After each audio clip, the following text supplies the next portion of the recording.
Welcome to today's Explainer. Right off the bat, we're diving into a massive contradiction that sits right at the heart of one of the world's most dynamic economies. We're looking at this profound disconnect between soaring national growth and individual financial struggle. India is routinely described as a future economic superpower, but underneath that glowing headline is a rapidly growing current of deep, real frustration. So, we're going to break down the data, the economics, and the everyday realities to understand exactly what is happening to the people who actually power the economy. And this is the central mystery we are solving today. If the country is doing so incredibly well on a macroeconomic level, why are so many salaried professionals feeling like they just can't get ahead no matter how hard they work? Why are conversations around dinner tables constantly turning to taxes, inflation, and job insecurity? Well, to understand this, we've got to first look at the incredible heights the economy is actually reaching. Because let's be clear, the macro story is undeniably impressive. India is currently one of the fastest growing major economies on the planet. We're seeing stock markets touching absolute record highs. On the ground, the physical infrastructure is just transforming. Think rapidly expanding expressways and brand new airports. And in the tech sector, startups are scaling at breakneck speeds, adding dozens of billion-dollar unicorns in just the last few years alone. The top-level data paints a picture of absolute boundless prosperity. Okay, let's dive into this. Section 1. The Great Economic Paradox. So we're witnessing a massive contrast. On the one hand, we have that macro boom we just talked about, the unicorns, the expressways, the soaring stocks. But on the micro level, the day-to-day lived experience of the middle class is increasingly defined by frustration, anger, and insecurity. It's literally a tale of two economies happening at the exact same time. And to figure out why this gap exists, we need to look at how the rules of the game have completely changed. Section 2. The Broken Middle Class Formula. For multiple generations, the Indian middle class followed a very exact four-step formula. Step 1, study hard and get a solid degree. Step 2, leverage that degree to find a stable, long-term job. Step 3, save up, buy a house and raise a family. And Step 4, retire comfortably. It was simple, and more importantly, it was reliable. But for a lot of professionals today, despite earning way higher salaries than their parents ever did, this path feels completely shattered. Which brings us to a sentiment that perfectly captures the modern middle-class experience and the absolute exhaustion that comes with it. People are working longer hours, taking on way more stress, and producing more value, yet they feel like they're running on a treadmill that never stops. No matter how fast they sprint, they just do not feel significantly richer. Let's break down the specific financial pressures causing this. Section 3. The Daily Financial Squeeze. And this brilliantly illustrates the core economic culprit here, a decline in purchasing power. This is the exact reason why a growing salary doesn't guarantee you actually feel wealthy. It's a situation where the number on your paycheck might be higher than it was 5 years ago, but because the cost of literally everything around you is rising even faster, your actual ability to buy things shrinks. Basically, your money simply does less. And you see this decline every single time you open your wallet. Groceries cost more. Restaurant bills are higher. School fees seemingly jump every single year. Medical expenses keep climbing. Electricity bills rise. Insurance premiums increase. It is an unrelenting avalanche of accumulating daily costs.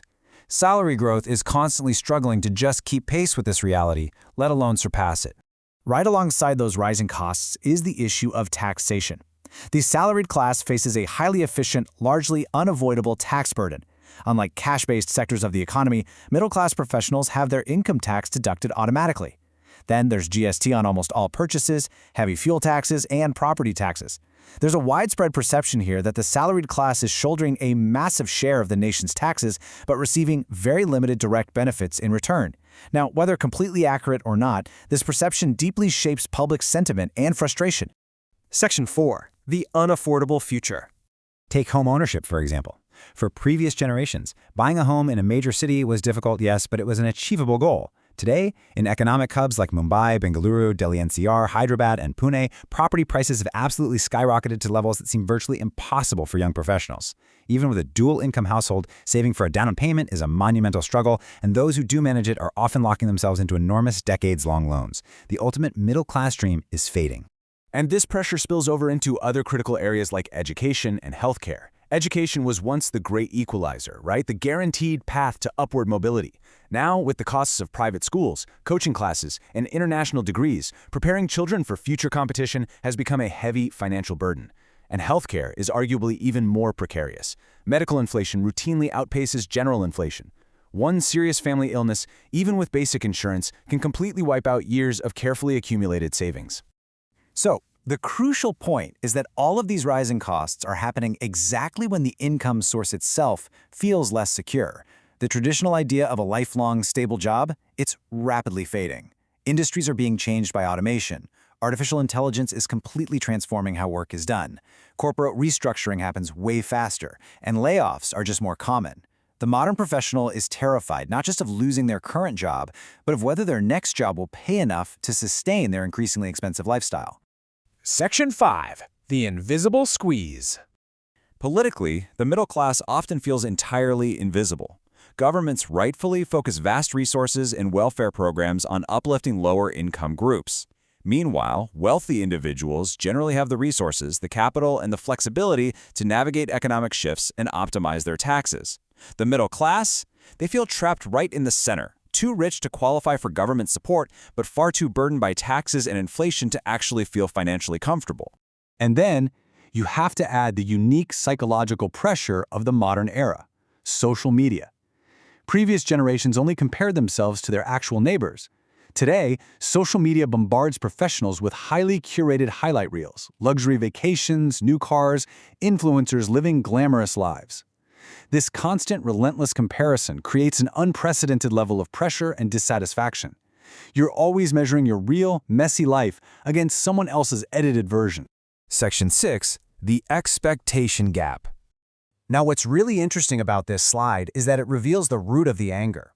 Today's Indian middle class is the most educated, globally connected, and ambitious generation in the country's entire history. Because they're aware of global living standards, their expectations have evolved.